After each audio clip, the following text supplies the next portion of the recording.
Hello everyone. In this lecture, we'll learn and discuss about in detail first stage of labor. In first stage of labor, there are total 3 phases. In 3 phases, the first phase is latent phase. तो from name latent phase means late. Okay. So latent phase में जो cervical dilation होता है वो 1 to 4 centimeter dilation होता है.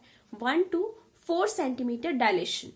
And this dilation जो ये डायलेशन है इसमें जो कॉन्ट्रैक्शन होता है यूट्रस का वो 15 to 30 मिनट्स में होता है. मतलब जो फ्रीक्वेंसी होगी, रिपीटेशन ऑफ कॉन्ट्रैक्शन होंगे, तो जिनका जो बीच में गैप होगा दो कॉन्ट्रैक्शन का वो 15 से 30 मिनट्स में रिपीटेशन होगा कॉन्ट्रैक्शन का. इसके साथ साथ जो कॉन्ट्रैक्शन है वो भी कुछ सेकेंड्स के लिए रहेगा. इस फेज में कुछ सेकंड के लिए रहेगा. तो लेटेंट फेज में जो सर्वाइकल डायलेशन होता है वो 1 to 4 सेंटीमीटर होता है, जिसमें जो फ्रीक्वेंसी होती है यूट्रस कॉन्ट्रैक्शन की वो 15 से 30 मिनट्स में होती है.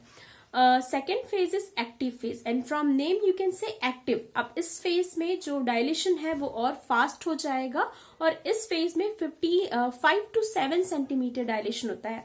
इन active phase total dilation will be 5 to 7. हमने देखा है टोटल डायलेशन कितना होता है 10 सेंटीमीटर तक. तो in latent phase 1 to 4 centimetre, in active phase 5 to 7 centimetre dilation. In active phase total dilation is 5 to 7 centimetre. तो 7 सेंटीमीटर तक जो डायलेशन है वो एक्टिव फेज में होगा और यूट्रस कॉन्ट्रैक्शन का जो रिपीटेशन है वो 3 to 5 मिनट, मतलब हर 3 से 5 मिनट में एक कॉन्ट्रैक्शन आएगा. एंड जो उसका ड्यूरेशन है कॉन्ट्रैक्शन का, वो जो ड्यूरेशन है it will be long last till 1 minute, मतलब 45 सेकेंड से लेके 60 सेकेंड तक का कॉन्ट्रैक्शन का जो पीरियड रहेगा, ड्यूरेशन रहेगा, उस 1 मिनट तक के लिए कॉन्ट्रैक्शन, मतलब जो कॉन्ट्रैक्शन है वो और स्ट्रांग हो जाएगा. इस फेज में जो लेडी है वो रेस्टलेस हो जाएगी, मतलब बहुत थक जाएगी, बिकॉज बहुत ज्यादा डायलेशन होता है. क्योंकि स्टार्टिंग में हमने देखा लेटेंट फेज में टाइम ज्यादा है लेकिन डायलेशन कम है, लेकिन एक्टिव फेज में टाइम कम है और डायलेशन भी ज्यादा है. अब जो लास्ट फेज होता है that is transition phase. Transition phase में लास्ट के 8 to 10 सेंटीमीटर जो बचे 2 to 3 सेंटीमीटर्स है वो बाकी का डायलेशन कंप्लीट हो जाता है. तो ट्रांजिशन फेज में टोटल 10 सेंटीमीटर डायलेशन कंप्लीट हो जाता है. और जो ट्रांजिशन फेज है उसकी जो कॉन्ट्रैक्शन की फ्रीक्वेंसी है वो 2 to 3 मिनट्स हो जाती है, मतलब हर 2 मिनट में दोबारा कॉन्ट्रैक्शन आएगा. और इसके साथ साथ जो इसका ड्यूरेशन है वो ड्यूरेशन 1 से 1.5 मिनट तक होगा, मतलब और भी ज्यादा. अभी हमने एक्टिव में देखा था कि टिल 1 मिनट तक के लिए कॉन्ट्रैक्शन आ रहे थे, लेकिन जो ट्रांजिशन फेज है उसमें 1.5 से 2 मिनट और 2 से 3 मिनट तक भी कॉन्ट्रैक्शन का ड्यूरेशन हो सकता है. तो there are total 3 phases: latent phase, active phase and transition phase. In latent phase 1 to 4 centimeter dilation, in active phase 5 to 7 centimeter dilation, and in transition phase 8 to 10 centimeter dilation. So next we will see what are the events in first stage of labor, or you can also say physiology of first stage of labor. So first stage of labor में कुछ events होते हैं, because labor जो process है उसमें बहुत सारे sequence of event will take place. So in first stage there are some events. So the first physiological process or first event is fundal dominance. Fundal dominance means the contraction of uterus will start at fundus area. Means uterus के upper portion से जो corner वाले parts होते हैं जिसे हम tubal ostia कहते हैं. Tubal ostia is the point where the upper part of the uterus connect with the fallopian tube. So that contraction will start from tubal ostia. वो कॉर्नर्स जो होते हैं वहां से कॉन्ट्रैक्शन स्टार्ट होता है. आप ये कह सकते हो जो कॉन्ट्रैक्शन का जनरेशन है, impulses generate will start from tubal ostia. अब वहां से ट्यूबल ऑस्टिया से जो कॉन्ट्रैक्शन है वो स्टार्ट होके फिर वो लोअर एरिया में अपने इम्पल्सेस को सेंड करेगा और लोअर वाले एरिया भी अपना लोअर मसल्स भी वर्क करना स्टार्ट कर देगी. तो fundal dominance means first action from fundus area. Fundus वाले एरिया से ही कॉन्ट्रैक्शन स्टार्ट होता है. So at the same time अब जो यूट्रस है ये 2 सेगमेंट्स होते हैं इसमें, upper segment and lower segment. So in upper segment longitudinal muscles are there. In upper segment of uterus longitudinal muscles are there, and in lower segment of uterus circular muscle are there. So when the upper segment of uterus will contract ना, at the same time lower segment of uterus will dilate. क्या होता है कि अगर uterus अगर अपर वाला area contract होगा तो एट द सेम टाइम जो लोअर एरिया है वो डायलेट होगा, रिलैक्स होगा. ऐसा इसलिए होता है, this is called polarity of uterus. Polarity of uterus. Polarity means भाईचारा. अब भाईचारा, अब अपर सेगमेंट कॉन्ट्रैक्ट हुआ तो लोअर सेगमेंट रिलैक्स होगा because of this muscles. Upper area is longitudinal muscles and lower segment is circular muscle fiber. So this is called polarity. The second event is polarity. The next is retraction ring.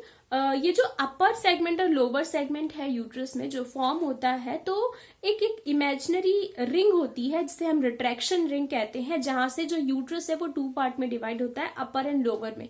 तो उस ring को retraction ring बोलते हैं और यही retraction ring upper segment और lower segment के function को मेंटेन करता है. ये रिंग क्या करता है, एक तरह से दोनों में डिवीजन बना के रखेगा ताकि when the upper area will contract at the same time the lower area will relax. तो that is retraction ring.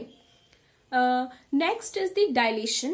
Up in dilation of cervix, already we have seen there are three phases: latent phase, active phase, and transition phase. Then the next event is bag of membrane. In first stage of labor, the bag of membrane you can see when you will do the vaginal examination. तो in that time आप देख सकते हो कि vagina से जब हम examination करेंगे तो एक बैग ऑफ मेम्ब्रेन, एक पाउच होगा जिसके अंदर फ्लूइड भरा होता है, तो वेजाइना में वो आपको पैल्पेट होगा, फील होगा. तो that is bag of membrane. और जो उस मेम्ब्रेन में बाहर की तरफ जो वाटर है, it is known as fore water.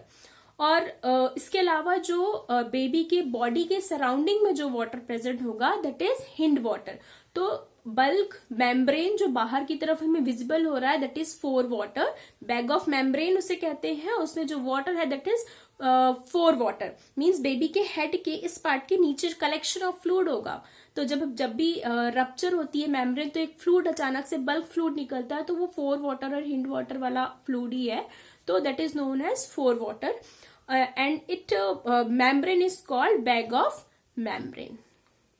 Next physiological process is cervical effacement. Cervical effacement का मतलब होता है कि merging of internal os of the cervix into the lower segment of uterus. अब जनरली जो सर्विक्स है वो इस तरह से रहती है. अब इसमें ये जो ऊपर वाला पार्ट है दैट इज इंटरनल ओस और लोअर वाला एरिया दैट इज एक्सटर्नल ओस. तो जब सर्वाइकल डायलेशन स्टार्ट होता है, फर्स्ट स्टेज स्टार्ट होता है, तो जो इंटरनल ओस है सर्विक्स का वो धीरे धीरे स्प्रेड होना स्टार्ट हो जाता है, स्ट्रेच होना स्टार्ट हो जाता है. And after stretching it will merge with lower segment of uterus. मतलब जनरली सर्विक्स ऐसे रहती है, इंटरनल ओस एंड एक्सटर्नल ओस, लेकिन जब सर्वाइकल डायलेशन होता है तो वो धीरे धीरे स्प्रेड होके स्ट्रेच होके it will merge with lower segment of uterus. That is effacement. Cervical effacement means cervix के इंटरनल ओस का लोअर सेगमेंट ऑफ यूट्रस में मर्ज हो जाना, दैट इज सर्वाइकल इफेसमेंट. एक इम्पॉर्टेंट पॉइंट है, अभी हमने देखा था पोलैरिटी. पोलैरिटी क्या होती है कि when the upper uterus segment will contract at the same time the lower area will relax. इसका रीजन ये है कि अगर अपर एंड लोअर दोनों कॉन्ट्रैक्ट होंगे तो that will harm to baby. Baby को हार्म होगा क्योंकि बेबी को बाहर आने के लिए स्पेस चाहिए. तो अपर वाला कॉन्ट्रैक्ट हुआ तो बेबी वाला नीचे वाला जो एरिया है वो रिलैक्स रहेगा, तभी बेबी क्या है डाउनवर्ड मूवमेंट में बाहर की तरफ आ पाएगा. तो इसके रीजन ये है कि बेबी जो है वो डाउनवर्ड होके नीचे की तरफ आ जाए, डिसेंड हो और बेबी को किसी भी तरह की इंजरी ना हो. ये जो पोलैरिटी है, पोलैरिटी के लिए हमने जैसे ऑक्सीटोसिन इंजेक्शन दिया जाता है फर्स्ट स्टेज में सर्वाइकल डायलेशन के लिए. तो ये जो ऑक्सीटोसिन है इसे 2 इंटरनेशनल यूनिट इन 500 ml में दिया जाता है. ये क्या करता है, इस पोलैरिटी को मेंटेन करके रखता है. इसके जगह में अगर हम इंजेक्शन मेथार्जिन की बात करें तो जो मेथार्जिन है वो पोलैरिटी मेंटेन नहीं कर पाती यूट्रस की. मतलब जो मेथार्जिन है वो कॉन्ट्रैक्शन तो क्रिएट करता है लेकिन पोलैरिटी मेंटेन नहीं करता है. यही रीजन है कि जब फर्स्ट स्टेज ऑफ लेबर होता है तो उसमें हम ऑक्सीटोसिन देते हैं ताकि इसमें बेबी को भी हार्म ना हो और सर्वाइकल डायलेशन भी हो जाए, बेबी इजीली डिसेंड होके उसकी डिलीवरी हो जाए. तो जो ऑक्सीटोसिन है वो हम सर्वाइकल डायलेशन के लिए देते हैं. और मिथार्जिन ये भी यूट्रस का कॉन्ट्रैक्शन करता है बट विदाउट मेंटेन पोलैरिटी. तो मिथार्जिन को इंजेक्शन हम कब देते हैं? When the delivery of the anterior shoulder will take place, मतलब बेबी का हेड बाहर हो चुका होता है और एंटीरियर शोल्डर की डिलीवरी हो जाती है, उसके बाद ही इंजेक्शन मिथार्जिन दिया जाता है। अगर इसके पहले इंजेक्शन मिथार्जिन दिया जाएगा तो ये पोलैरिटी मेंटेन नहीं करेगा and it will harm the baby. That's why this injection can give after the delivery of anterior shoulder. So whenever the cervical dilation will start or we want to do the cervical dilation, in that time we will prefer injection oxytocin, not mithargine. That will give only after the delivery of anterior shoulder. So this is all about physiological or events of first stage of labor. So just we will make one quick review of that. So first, that is fundal dominance. Fundal dominance. Second is formation of retraction ring, then polarity, then cervical effacement, then formation of bag of water. और formation of bag of water में जो amnion Korean जो fluids है, amniotic fluid है, वो अगर baby के head के नीचे है, बाहर की तरफ है, दैट इज फोर वाटर, और जो बेबी के सराउंडिंग बॉडी पार्ट के तरफ होता है दैट इज हिंड वाटर, और ये एमनियोटिक फ्लूइड इसमें भरा होता है। So this is all about the events or physiological events of first stage of labor.